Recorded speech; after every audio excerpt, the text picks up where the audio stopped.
A beloved prince who once had everything: royal status, military honor, and the world's respect, now faces a shocking emergency return to the UK after the palace delivers a devastating order that could strip away his final royal connections forever.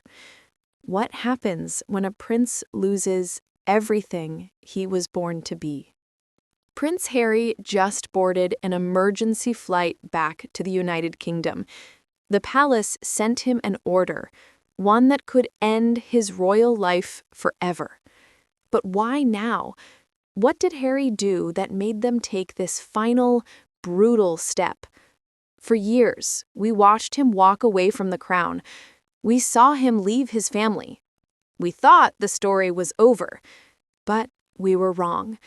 Something happened behind closed doors, something so serious that the palace had no choice but to act. And what they're about to take from Harry, he may never get back.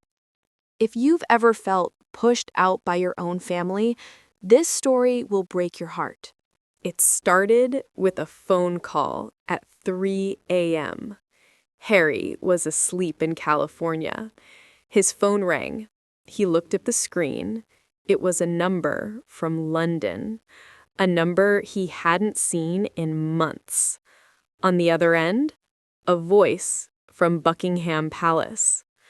The voice was cold, professional, no warmth, no family feeling, just business. "Your Royal Highness," they said. But the way they said it didn't sound like respect. It sounded like goodbye.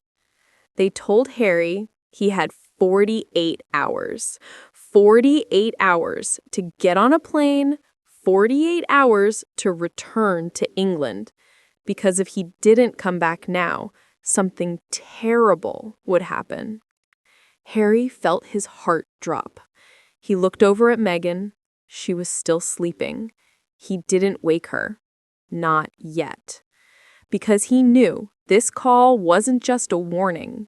It was the beginning of the end. 3 days before the phone call, a letter arrived. But this wasn't a normal letter.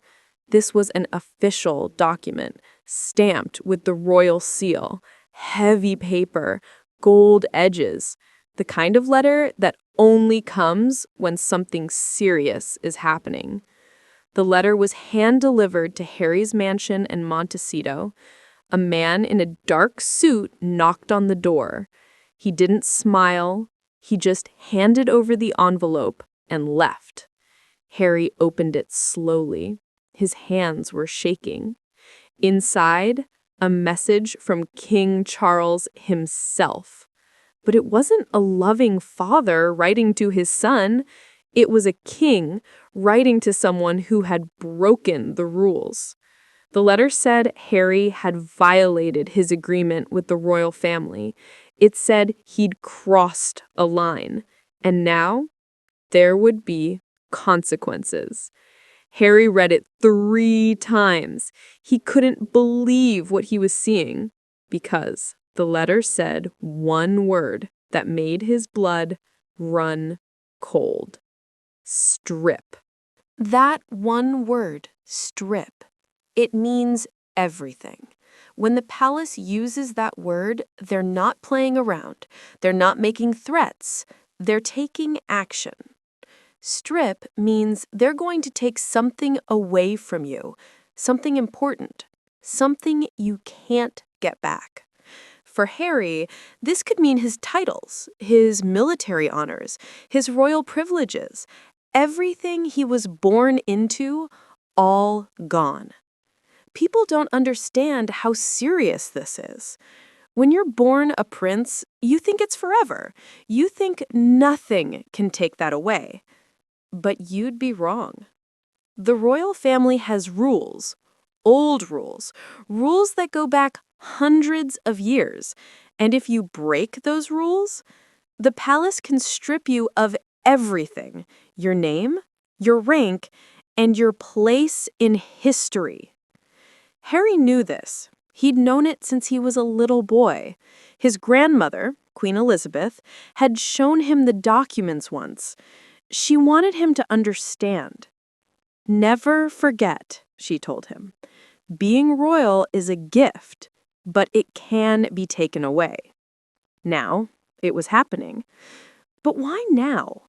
What triggered this emergency order? For months, everything seemed quiet. Harry and Meghan were living their life in California. They were making their Netflix shows, doing their podcasts, staying out of royal drama. So what changed? Here's what we found out. Someone leaked a secret Harry thought was buried forever. Back in 2023, Harry had a private meeting. He met with someone he shouldn't have met with, someone the palace specifically told him to avoid.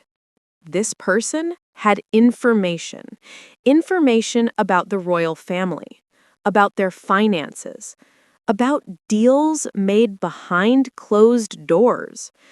Harry wanted answers. He wanted to know the truth about things the palace had lied about. So he took the meeting. He thought no one would find out. He thought it was private. But someone was watching. Someone took photos, and now those photos had made their way back to King Charles. The palace was furious because Harry didn't just meet with a stranger, he met with someone who could destroy the royal family. Harry had to tell Meghan, and she didn't take it well. "You're not going," she said. Her voice was firm. She was scared, but she was also angry. "I have to," Harry said. "If I don't go, they'll strip everything. My titles, my military ranks, everything." Meghan shook her head. "Let them. We don't need those things. We have our own life now." But Harry couldn't let it go. Those titles, those honors, they were part of who he was. They connected him to his mother, Princess Diana. They connected him to his military brothers. They meant something. "I'm going," he said quietly. Meghan looked at him for a long time. Then she nodded. "Okay, but I'm coming with you." "No," Harry said. "This is something I have to do alone." And that's when Meghan realized this wasn't just about titles. This was about Harry's identity, about everything he'd lost when he left the palace. The plane touched down at Heathrow Airport. Harry looked out the window. London, the city where he grew up, the city where his mother died. He felt sick. Usually when a royal lands in London, there's a whole process: security escorts, private entrances, royal cars waiting on the tarmac. But not this time. This time, Harry walked through the regular terminal, past the shops, past the coffee stands. People stared at him. Some whispered. Some took photos. No one smiled. One woman even shouted, "Go back to America!" Her face was red, angry. Harry kept walking. Outside, there was no royal car, just a normal black SUV with tinted windows. A driver Harry didn't recognize. The driver didn't greet him, didn't say, "Welcome home," just opened the door. Harry climbed in. The door slammed shut. And as the car pulled away, Harry realized something terrifying. He wasn't coming home. He was coming to face judgment. The car drove through the palace gates. Harry's stomach dropped. He was taken to a room he'd never been in before. A small, cold conference room. No family photos on the walls, no warmth. Just a long wooden table and 4 chairs. Waiting for him, 3 people. A lawyer from the palace legal team, an advisor to King Charles, and one more person, someone Harry hadn't expected. His brother, William. William didn't look at him, didn't say hello, just sat there, staring at the table. The lawyer spoke first. "Your Royal Highness, thank you for coming." Then she slid a document across the table. Harry looked down. It was typed in formal language, but he understood every word. The palace wanted him to surrender his Duke of Sussex title. They wanted him to give up his military appointments, all of them. And they wanted him to sign an agreement promising he would never speak publicly about royal family business again. "If you refuse," the lawyer said, "we will take them by force, and you will never be allowed on royal property again." Harry looked at his brother. "Say something," he begged. William finally looked up. His eyes were cold, empty. "You did this to yourself," William said. Those 6 words hit Harry like a punch. "I tried to protect you. After Mom died, I tried to be there for you. I covered for you. I defended you. And what did you do? You left. You went on TV and told the world our private business. You embarrassed the family. You embarrassed the king." Harry's eyes filled with tears. "I was trying to survive. I was trying to protect my wife and my kids. By destroying us?" William's voice was rising now. "You don't get to play the victim anymore, Harry. You made your choice. Now live with it." The room was silent. Harry realized this wasn't a negotiation. This wasn't a family meeting. This was a trial, and he'd already been found guilty. The only question now was, what would the punishment be? Then the lawyer pulled out a folder. Inside, the photos. She laid them on the table, one by one.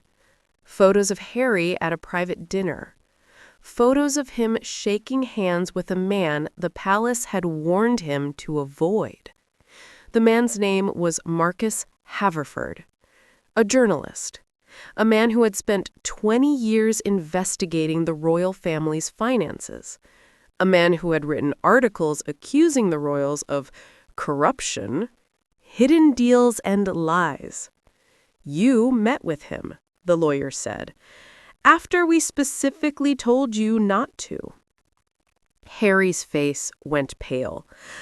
I just wanted answers. I wanted to know if what he was saying was true." "It doesn't matter if it's true," William shouted. "You don't meet with the enemy. You don't give him ammunition to use against us." The lawyer leaned forward. "Mr. Haverford is planning to publish a new book, a book that includes quotes from your conversation with him, quotes about the king, about William, about the family finances." Harry felt like the room was spinning. I didn't say anything bad. I just asked questions." "Doesn't matter," William said coldly. "The damage is done." The lawyer pushed a pen across the table. "Sign it. Give up your titles, agree to silence, or we take everything and you never see your family again." Harry stared at the paper. His whole life reduced to a signature. He thought about his mother. What would she want him to do? He thought about his children, Archie, Lilibet. Would they grow up knowing their dad was once a prince, or would that part of him be erased from history? He thought about Meghan, about the life they had built together, a life that didn't need crowns or titles. And then he made his choice. Harry picked up the pen, and he looked William in the eyes one last time. "I'm sorry you feel this way. I'm sorry I disappointed you. But I'm not going to let you erase who I am." And instead of signing the paper, Harry stood up. He pushed the document back across the table, and he walked out. The lawyer shouted after him, "If you leave this room without signing, you will lose everything." Harry paused at the door. He turned back. "I already did," he said, "the day I left." Harry walked away from everything: his titles, his family, his past. But in that moment, standing in that cold palace room, he chose himself. He chose his wife. He chose freedom over approval. If this story moved you, hit subscribe. Drop a comment telling us, would you have signed the paper or walked away like Harry did? And check out our playlist on royal family secrets, because Harry's story, it's just the beginning.